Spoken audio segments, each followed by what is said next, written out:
Hi കുട്ടീസ്, ഇന്ന് നമ്മൾ വാർനാട്ട് ഭദ്രകാളി ക്ഷേത്രത്തിൽ വന്നിരിക്കുവാണേ. ആലപ്പുഴ ജില്ലയിൽ ചേർത്തലയ്ക്ക് അടുത്താണ്. വാർനാട് കവലയിൽ നിന്നും 1.5 കിലോമീറ്റർ വടക്ക് മാറിയാണ് ക്ഷേത്രം സ്ഥിതി ചെയ്യുന്നത്. വാരിക്കൂട്ടിയ മണ്ണിൽ ദേവിയെ കുടിയിരുത്തിയിരിക്കുന്നത് കൊണ്ട് വാർനാട് എന്നറിയപ്പെടുന്നു എന്ന് ചിലർ വിശ്വസിക്കുന്നു. ഭദ്രകാളിയാണ് ഈ ക്ഷേത്രത്തിലെ പ്രധാനമായിട്ടുള്ള ആരാധനാമൂർത്തി. കുംഭത്തിലെ ഭരണി നാളിലെ ആറാട്ടായി 14 ദിവസത്തെ ഉത്സവമാണ് ഇവിടെ ആഘോഷിക്കുന്നത്.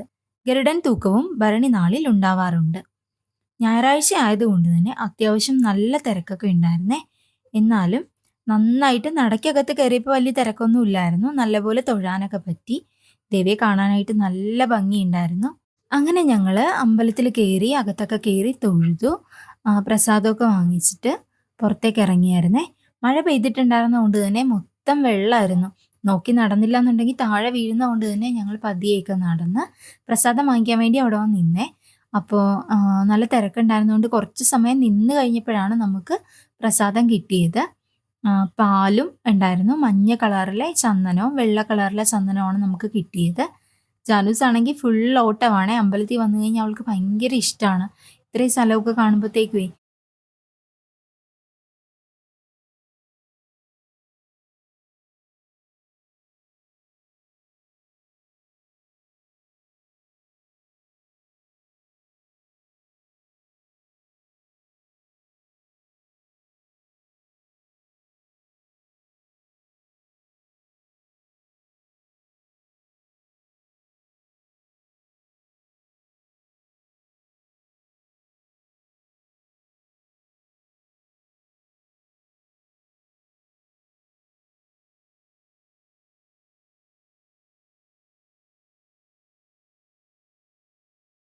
അമ്മയ്ക്ക് സുഖമില്ലാതിരുന്ന സമയത്ത് നമ്മളിത് നേർന്നതായിരുന്നേ. പുള്ളിക്കാരത്തിക്ക് അസുഖമൊക്കെ മാറി ഓക്കെ ആയപ്പോഴത്തേക്കും അച്ഛനെ അമ്മയും കൂടെ കൂട്ടിയിട്ട് നമ്മൾ വഴിപാട് നടത്താൻ വേണ്ടി വന്നിരിക്കുവാണിത്. ഇവിടെയാണ് വഴിപാട് കൗണ്ടർ. നമുക്ക് അറന്നാഴിയാണ് നടത്താനുള്ളത്.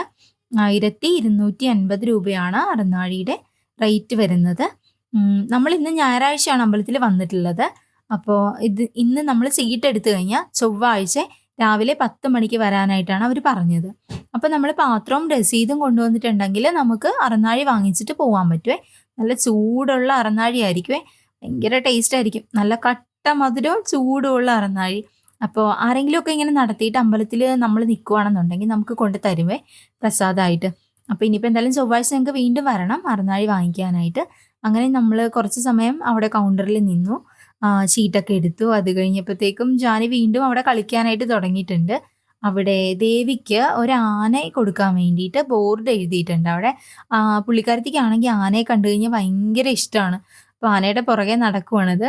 അപ്പോൾ ദേവൂസി എന്ന ആനയെ പിടിച്ചപ്പോഴത്തേക്കും പുള്ളിക്കാരത്തിക്കും പിടിക്കണം. അപ്പോൾ ഓടിച്ചെന്ന് പിന്നെ അവൾ പിടിക്കുവാണെന്ന് പറഞ്ഞിട്ട് ആനയെ ചെന്ന് പിടിക്കുവാണ്. നമുക്കുണ്ടല്ലോ ഇവിടെ സംഭാവന ചെയ്യാനായിട്ട് അക്കൗണ്ട് നമ്പറും കാര്യങ്ങളൊക്കെ അവിടെ എഴുതിയിട്ടുണ്ട്. ആർക്കെങ്കിലും താല്പര്യം ഉണ്ടെന്നുണ്ടെങ്കിൽ ആ അക്കൗണ്ട് നമ്പറിലേക്ക് നിങ്ങളെ കൊണ്ട് പറ്റുന്ന രീതിയിൽ അയച്ചു കൊടുത്തു കഴിഞ്ഞാൽ നല്ല കാര്യമായിരിക്കും. പറ്റുന്നവർ ചെയ്യുക. അങ്ങനെ നമ്മൾ ആനയൊക്കെ കണ്ടു കഴിഞ്ഞപ്പോഴത്തേക്കും ഇനി അവിടെ ക്ഷേത്രത്തിലുള്ള മറ്റൊരു പ്രത്യേകതയാണ് നക്ഷത്രക്കാവ്. ഈ 27 നക്ഷത്രങ്ങൾക്കും അനുയോജ്യമായിട്ടുള്ള വൃക്ഷങ്ങളും പക്ഷികളും മൃഗങ്ങളും ഉണ്ടാവും കേട്ടോ അവിടെ. അപ്പം നമ്മളുടെ ഓരോരുത്തരുടെയും നാളുകാരുടെ നേരെ അവിടെ ബക്കറ്റും വെള്ളമൊക്കെ വെച്ചിട്ടുണ്ട്. അതിൽ നിന്ന് നമ്മൾ വെള്ളം എടുത്തിട്ട് എൻ്റെ നാള് ഭരണിയാണ്. അപ്പോൾ അതിൽ ആനയാണ് മൃഗം, പുള്ളാണ് പക്ഷി. അപ്പം നമ്മൾ അതിൻ്റെ നേരെ പോയിട്ട് വെള്ളം ഒഴിക്കും. ആനയിലും വെള്ളം ഒഴിക്കും. നെല്ലിയാന്ന് തോന്നുന്നു. ഓക്കെ ഓക്കെ, നെല്ലിയിലും നമ്മൾ വെള്ളം ഒഴിക്കുന്നുണ്ട്. അപ്പം എല്ലാവരും അവരവരുടെ നാള് നോക്കിയിട്ട് അതാത് നാളുകാരുടെ നേരെ പോയിട്ടാണ് വെള്ളം ഒഴിക്കുന്നത്. ഇതിവിടെ മാത്രം കണ്ടുവരുന്നൊരു കാര്യമാണെന്ന് തോന്നുന്നു. അല്ലല്ല, വേളൂർവട്ട അമ്പലത്തിലും ഉണ്ട്. നമ്മൾ അവിടെയും കണ്ടിട്ടുണ്ട്. അപ്പം അങ്ങനെ വെള്ളമൊക്കെ ഒഴിച്ച് നമ്മൾ കുറേ നേരം അവിടെ നിന്നു കേട്ടോ. ചാനൂസിനാണെങ്കിൽ ഭയങ്കര ഇഷ്ടമാണ്. അവിടെ കോഴിയുണ്ട്, കുരങ്ങനുണ്ടെന്നൊക്കെ പറഞ്ഞ് പുള്ളിക്കാരത്തി ഇങ്ങനെ ഓരോന്നിൻ്റെ പുറകെ പുറകെ നടക്കുകയാണ്. നമ്മൾ അത്യാവശ്യം എല്ലാത്തിൻ്റെയും വീഡിയോ എടുത്തിട്ടുണ്ടായിരുന്നു. കാണാത്തവരുണ്ടെങ്കിൽ കണ്ടോട്ടെ അല്ലേ. അപ്പോൾ അങ്ങനെ അതൊക്കെ കണ്ടു. പൂരുരുട്ടാതി നാളാണ് ഹരിചേട്ടൻ്റെ. ഹരിചേട്ടനെ കൊണ്ടുവന്ന് വെള്ളം ഒഴിച്ചു. പിന്നെ ഹരിചേട്ടനെ ഒഴിച്ചൊക്കെ കഴിഞ്ഞപ്പോഴത്തേക്കും ദേവൂസിൻ്റെ കാര്യം ഭയങ്കര കോമഡി ആട്ടോ. അവന് വെള്ളം എടുത്തുകൊണ്ട് നടക്കുവാണ്. അവൻ്റെ നാളെ ഉത്രട്ടാതിയാണ്. പുള്ളിക്കാരൻ അത് കണ്ടില്ല എന്ന് പറഞ്ഞ് അവിടെ ഫുള്ള് എല്ലാത്തിൻ്റെയും ചവിട്ടി പോയി നോക്കിക്കൊണ്ട് നടക്കുകയാണ്. ആടുണ്ടായിരുന്നു, അത് പൂയാണ്. അത് നോക്കി അതല്ല. അപ്പോൾ ആളിപ്പുറത്തേക്ക് വന്നു. ചതയം നോക്കി അതല്ല. അങ്ങനെ നോക്കി നോക്കി ലാസ്റ്റ് പുള്ളിക്കാരൻ കണ്ടുപിടിച്ചു. പിന്നെ വെള്ളമൊക്കെ ഒഴിച്ച് കഴിഞ്ഞപ്പോഴത്തേക്കും അച്ഛൻ്റെയും ജാനിമോളുടെയും നാള് സെയിമാണ്. ചോദ്യ നാളാണ്. അതുകൊണ്ട് തന്നെ അവർക്ക് 2 പേർക്കും ഒരു സ്ഥലത്ത് വെള്ളം ഒഴിച്ചാൽ മതിയായിരുന്നേ. അങ്ങനെ നമ്മൾ അവിടുന്ന് വെള്ളമൊക്കെ ഒഴിച്ച് തിരിച്ച് കൊണ്ട് ബക്കറ്റിൽ കൊണ്ട് കപ്പൊക്കെ വെച്ച ശേഷം നമ്മൾ തിരിച്ച് അമ്പലത്തിൽ നിന്ന് പോരുവാണ്. ഇന്നൊരു പെരവാസ്തോലിയുണ്ട്. അപ്പോൾ അമ്പലത്തിൽ തൊഴുതൊക്കെ കഴിഞ്ഞിട്ട് നേരെ ഞങ്ങൾ അങ്ങോട്ട് പോവാന്നും പറഞ്ഞ് പ്ലാൻ ചെയ്യുമായിരുന്നു. അപ്പോൾ ജാനിയുടെ പുറകെ ഓടുവാണ് അച്ഛനും അമ്മയും കൂടി. അവരുള്ളത് കാരണം ഒരു പ്രശ്നവും ഇല്ല. അത് കഴിഞ്ഞ് പുറത്തേക്ക് ഇറങ്ങിയപ്പോഴത്തേക്കും എന്താ അവൾക്ക് കളിപ്പാട്ടം വേണം, ബോൾ വേണം. ഭയങ്കര ഇഷ്ടമാണ് പുള്ളിക്കാരത്തിക്ക് ബോള്. അപ്പോൾ ആ ബോൾ വാങ്ങിച്ചപ്പോഴത്തേക്കും അത് വേണ്ട. പിന്നെ അത് മാറ്റിയിട്ട് നമ്മൾ ആ ഫുൾ കളർഫുൾ ആയിട്ടുള്ള ബോൾ എടുത്തു കേട്ടോ. അപ്പോൾ അത് തിരിച്ചങ്ങ് കൊടുത്തിട്ട് ബോളൊക്കെ വാങ്ങിച്ചു. നമ്മളങ്ങനെ തിരിച്ച് പോരുവാണ്. പിന്നെ അവൾക്കത് അവിടെ നിന്ന് ഫുള്ള് തട്ടി കളിക്കണം. അപ്പോൾ അവിടെ ഫുള്ള് മഴ പെയ്തിട്ടേ നനഞ്ഞ് കിടക്കുന്നതുകൊണ്ട് ചിലപ്പോൾ സ്ലിപ്പ് ആവാനുള്ള ചാൻസ് വളരെ കൂടുതലാണ്.